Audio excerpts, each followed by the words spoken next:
May mga gusto lang po akong i-clarify doon sa mga interviews at mga sagot ng nanay ko po sa mga interviews niya po. Unang-una po yung 70K na incentives po na sinasabi niya from World Championships 2021 po. Unang-una po 2022 po yun.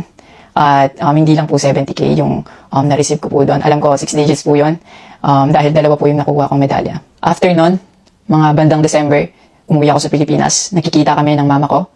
At hindi niya sa akin sinasabi na na-receive niya na pala yung incentives ko from World Championships. Hindi ko pa po malalaman na na-receive niya na po yung incentives ko kung hindi ko pa po hinanap. Never ko na po na-receive yung incentives ko po na yun.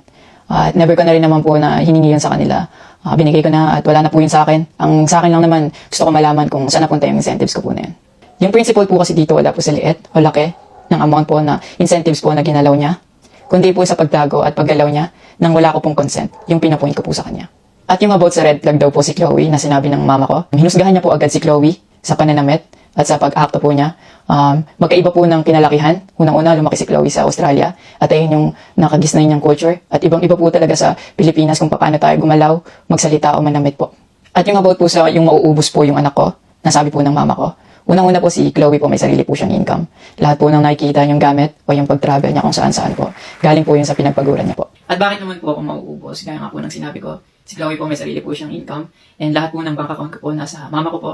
At may mga instances po talaga na si Chloe po yung sumasagot sa akin that time po. Bukod sa incentives po, nasa kanya din kasi yung bank account ko sa monthly allowances sa pag-gymnastics ko. And nung nakuha ko na yung bank account ko po na yun, doon ko po nalaman na inuubos niya po yung laman nun.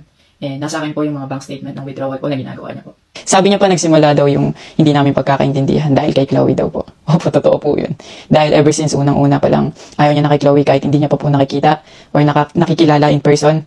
And mas nagkalabuan po kami nung naglagay po ako ng boundaries sa relationship ko. Kasi pinaglaban ko po si Chloe dahil gusto ko po siya. Yung about sa training camp na kinikwento niya na si Chloe dapat wala na daw doon, sabi ng former coach ko pagdating nung dalawang magti-training camp doon.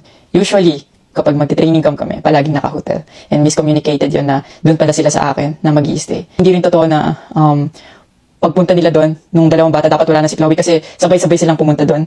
Actually, nagulat pa yung former coach ko kasi nandun si Chloe. Minelcome naman namin sila talaga. Nag-prepare kami para sa kanila. So, hindi ko alam kung bakit ganun yung mga sinasabi niya. At yung sinasabi niya po na yung dalawang bata po dahil si Chloe yan doon, yung nakabalandra daw yung puwet po. Bilang nakakatandang kapatid po, bilang boyfriend ni Chloe po at bilang ate at kuya po, kami po alagaan po namin sila. Hindi namin po gagawin yung mga iniisip niya na ganun ang dumi niya mag-isip at hindi appropriate yun para sa akin at disrespectful yun actually sa akin and kay Chloe po. Eh, yung sinasabi niya na so dapat wala daw pong outsider or guest po doon sa apartment ko po. Hindi din po yung totoo kasi wala naman pong naka-indicate or nakalagay sa contract na bawal yung guest or outsider sa loob po ng apartment po. And actually, invited po siya si Chloe ng former coach ko from Japan nung SEA Games pa lang po sa Vietnam. So, sinabihan kami na invite mo na lang si Chloe sa Japan and doon kayo mag-hangout. Sabi niya pa na feeling niya daw nilalayo ako ni Chloe sa kanila. Unang-una po yun, months before nun, kasi uuwi ako parang 3 days yun. Sinabihan ko na sila na mag-i-spend time ako kay Chloe. Nagpunta kami sa Baguio. Sinama ko si Chloe, nag-spend time kami. Nakikipag-alubilo naman po kami, hindi naman ako nilalayo ni Chloe. Actually, pumunta pa kami sa Pangasinan. Like, po kami doon, parang meet and greet. Yeah. Tapos after nun, nagpunta tayo ng Baguio. And then, ikaw pa nga nagkaya na yung sa bike. Because we didn't know what to do after nung kumain. Because they were like, oh, what do we do? I was like, oh, let's go sa Burnham Park. Yeah. So that we can take the little kids to go biking. So I'll just attach a screenshot of me saying sorry at that time if they felt left out when we were all hanging out sa Baguio. So you guys can just pause and read. Actually, nakita po yung mama ko and yung family ni Chloe twice po. And then, nag-usap po sila. In the last resort, my family made a group chat na kasama everybody involved because my family wanted to address kung ano yung issues ni mama towards me. Yeah, kasi marami na siyang pinapost. Yeah, madami na siyang pinapost. And even though my family knew na madami na siyang pinapost, my family still welcomed them, treated them with respect and with no judgment na pinaringgan nila yung side ng mama, what she had to say about me and our relationship. And then, after the group chat, she left, your mom left. And wala siyang narinig anything from my family. May recent interview po kayo na kinocongratulate niyo po ako.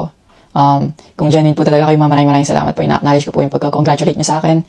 Pero nagpa-flashback pa rin po talaga yung masasakit yung sinabi sa akin at yung mga hindi niyo pag-wish well sa akin. Like, tumatatak po yun sa akin talaga. Ang message ko po sa inyo na mag-heal kayo, mag-move on. At napatawad ko na kayo long time ago po. Pinapipray ko na maging safe kayo palagi at nasa maayos kayong kalagayan dyan lahat. Tigilan na po natin to at i-celebrate na lang po natin yung mga ginawa po ng paghihirap, pagsasakripisyo ng bawat atletang Pilipino dito sa Olympics.